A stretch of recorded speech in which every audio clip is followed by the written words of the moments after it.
Assalamualaikum warahmatullahi wabarakatuh. Kami dari kelompok 6 dan ini nama-nama kelompok kami. Pertama, selaku saya moderator, nama saya Gusti Imam Nugroho.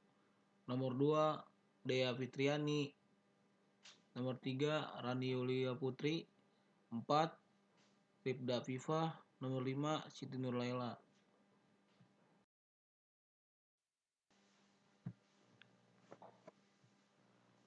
Tugas mata kuliah Profesi Pendidikan, dosen pengampu mata kuliah Bapak Ilham.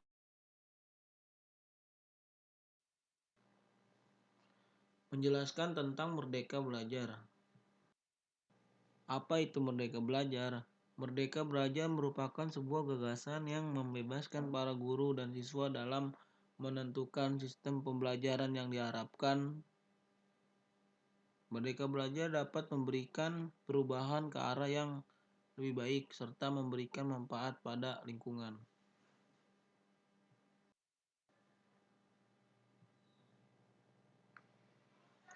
Penjelasan tentang Merdeka Belajar. Merdeka Belajar adalah program kebijakan baru Kementerian Pendidikan dan Kebudayaan Republik Indonesia atau Kemendikbud RI yang dicanangkan oleh Menteri Pendidikan dan Kebudayaan RI Kabinet Indonesia Maju Nadiem Anwar Makarim. Esensi kemerdekaan berpikir menurut Nadiem harus didahului oleh para guru sebelum mereka mengajarkannya pada siswa-siswi. Nadiem menyebut dalam kompetensi guru di level apapun, tanda ada proses penerjemahan dari kompetensi dasar dan kurikulum yang ada, maka tidak akan pernah ada pembelajaran yang terjadi. Beberapa waktu yang lalu, tepatnya pada tanggal 11 Desember 2019, Menteri Pendidikan dan Kebudayaan menjelaskan 4 perubahan yang cukup ekstrem dalam sistem pendidikan di Indonesia yang dikenal dengan sebutan Merdeka Belajar. Penjabaran konsep Merdeka Belajar menimbulkan banyak pro dan kontra, memberikan gambaran bahwa saat ini konsep pembelajaran sistem pendidikan di Indonesia out of the box. Merdeka Belajar menjadi salah satu topik perbincangan hangat di kalangan pakar pendidikan atau pelaku pendidikan di Indonesia. Tidak sedikit kelompok yang meragukan mengenai kesiapan pemerintahan dalam merealisasikan konsep tersebut. Kelompok pasif menuntut agar segera diberikan panduan teknis terkait pelaksanaannya konsep tersebut. Kelompok aktif dengan sangat senang berkreasi dan mengeksplorasi diri guna merealisasikan ide tersebut secepatnya.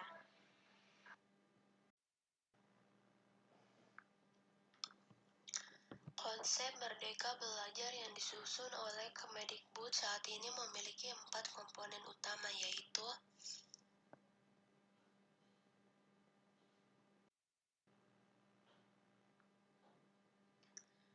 yang pertama, ujian sekolah berstandar nasional atau bisa disingkat juga dengan USBN tahun 2020 sepenuhnya tanggung jawab sekolah. Berbeda dengan tahun-tahun sebelumnya terkait pelaksanaan ujian sekolah. Mendikbud mendeklarasikan bahwa mulai tahun ajaran 2020 sampai 2021, ujian sekolah sepenuhnya dikelola di masing-masing satuan pendidikan.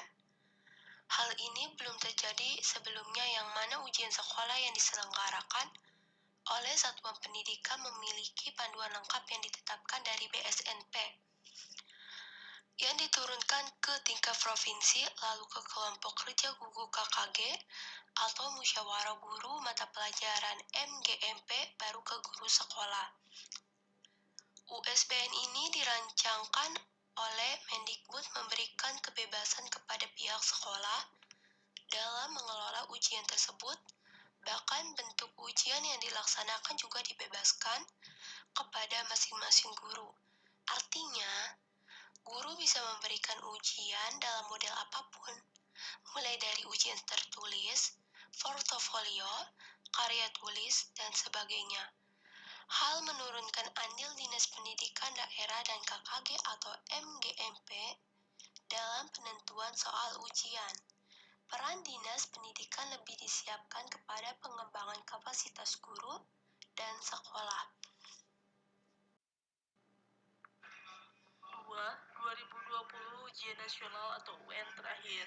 Nah, kontroversi yang muncul berikutnya adalah mengenai pelaksanaan UN. Selama ini, UN memiliki perhatian tersendiri bagi siswa-siswi di Indonesia. Ada yang menjadikan UN sebagai pemacu semangat belajar, dan ada juga yang menjadikan UN sebagai alasan melakukan pembelajaran fiktif, yang mana siswa hanya belajar dengan target lulus UN dan mendapatkan nilai yang disyaratkan. Meskipun banyak suara-suara yang menyerukan penolakan pada penolakan UN, akan tetapi selama ini masih belum ada birokrasi yang mengiyakan untuk melakukan pembahasan perihal UN. Hingga akhirnya Mendikbud era Kabinet Indonesia Maju mengambil langkah untuk membahas mengganti UN menjadi asesmen kompetensi minimum dan survei karakter. Berbeda dengan UN, asesmen kompetensi minimum dinilai lebih memihak kepada siswa, yang dimana dilakukan di waktu pertengahan tingkat belajar dan bertujuan untuk mengukur kemampuan bernalar siswa dalam memecahkan permasalahan yang kompleks dan beragam, secara personal maupun personal.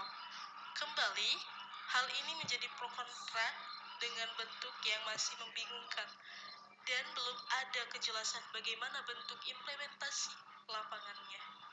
Sedikit gambaran yang diperoleh, konteks nalar yang menjadi indikator pengukuran intinya adalah literasi dan numerasi.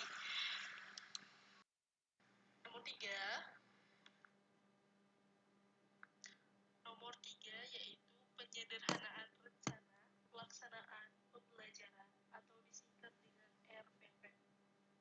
Selain memberikan beberapa agenda segar kepada siswa, Mendikbud juga memberikan agenda segar kepada guru-guru dengan melakukan penyederhanaan RPP. RPP yang selama ini menjadi salah beban administratif guru dengan jumlah efisien yang sangat banyak, kini disederhanakan menjadi beberapa poin saja, yang terdiri dari tujuan pembelajaran, kegiatan pembelajaran, dan bentuk evaluasi. Nah, menyikapi unsur ini, Mendikbud memberikan penekanan bahwasannya RPP sejatinya dibuat dengan 3 prinsip utama, yaitu efisien, efektif, dan berorientasi pada siswa. Efisien berarti penulisan RPP dilakukan dengan tepat dan tidak menghabiskan banyak waktu dan tenaga. Efektif berarti penulisan RPP dilakukan untuk mencapai tujuan pembelajaran. Berorientasi pada murid artinya penulisan RPP dilakukan dengan mempertimbangkan kesiapan, ketertarikan, dan kebutuhan belajar murid di kelas. Selain meminimalisir isian dari RPP, Mendikbud juga memberikan kebebasan kepada guru dalam menyusun RPP. Kebebasan bermaksud bahwa ketiga aspek dibuat bukanlah acuan pembatas, hanya komponen minimum yang artinya guru bisa mengeksplor lebih jauh juga mengenai teknik penulisan RPP. Format penulisan yang diberikan juga tidak mengikat.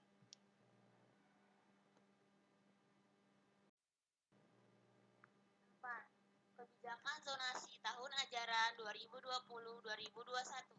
Kebijakan zonasi yang diperbaiki di sini lebih kepada penentuan zonasi dan persentase penerimaan di masing-masing jalur masuk. Peraturan baru ini sangat teknis, jadi langsung dicek di Permendikbud nomor 44 tahun 2019 dan surat edaran Mendikbud nomor 1 tahun 2020. Merdeka Belajar cocok untuk pendidikan 4.0. Pengembangan pola pikir. Konsep pendidikan Merdeka Belajar memiliki fokus pada pengembangan kemampuan kognitif siswa. Artinya, siswa akan ditantang untuk mampu berpikir kritis dengan analisis yang baik. Inovasi di tingkat pendidikan. Salah satu pokok dari konsep pendidikan baru ini adalah membuat siswa mampu mengembangkan minat dan bakatnya di sekolah. Oleh karena itu, pemerintah menghapus penilaian melalui UN dan menggantinya menjadi penugasan dan portofolio. Meningkatkan kecerdasan siswa. Dalam kurikulum pendidikan pemerintah telah merancang standar khusus agar siswa Indonesia semakin terlatih kemampuan kognitifnya dan semakin mampu menyelesaikan masalah dengan baik. Kesimpulan, untuk sampai pada keberhasilan penerapan konsep Merdeka Belajar tersebut, guru dituntut agar dapat menerjemahkan konsep sehingga mampu merealisasikan dalam penerapan yang dilaksanakannya. Untuk sampai pada kenyataan tersebut bukanlah hal yang mudah. Guru harus memiliki keluasan wawasan dan kedalaman pengalaman sebagai modalnya. Dalam konsep Merdeka Belajar, guru diberi kebebasan untuk berpikir dalam menentukan langkah yang tepat dan strategis sehingga bisa menjawab semua tantangan dan permasalahan pendidikan yang dihadapi dalam wilayah pendidikan. Terima kasih. Wassalamualaikum warahmatullahi wabarakatuh.